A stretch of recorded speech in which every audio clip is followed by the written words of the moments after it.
President Trump has authorized the deployment of 400 members of the Texas National Guard troops to Chicago. This decision is part of a broader strategy to address rising crime rates in the city, and also the urgent need to protect ICE agents and federal property.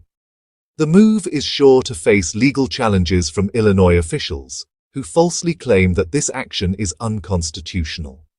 However, the question then becomes, how is it unconstitutional for the President of the United States to step in and pick up the slack if local officials who are charged with the responsibilities of protecting its citizens and federal property on a local level are not upholding their constitutional duty to do so?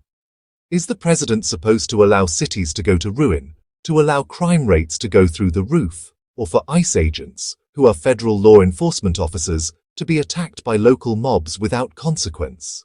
In my opinion, and in the opinion of others, he is not supposed to allow these things to go unchecked.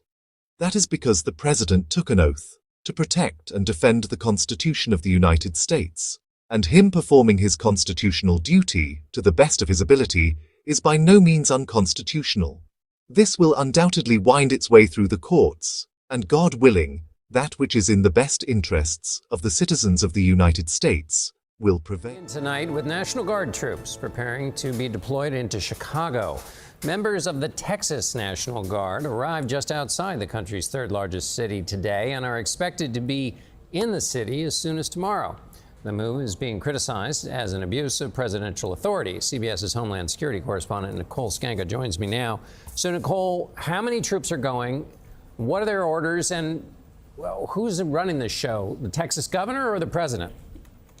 Yeah, the president, John, fresh off of C-17s, roughly 200 members of the Texas National Guard going to a military facility for operational debriefs. Their assignment? Well, the Pentagon has ordered soldiers to protect federal law enforcement and property from violent demonstrations. Of course, Illinois and Chicago have sued, calling it unlawful, arguing the move falls short of legal requirements for invoking these emergency powers. Federal judge is going to hear from both sides Thursday, but John, sources familiar tell us we'll see the Texas National Guard deployed outside ICE facilities before then. If the federal judge doesn't block this, we can expect to see 300 more Guard members from Illinois soon too. If she does, well, President Trump says he's ready to invoke the Insurrection Act.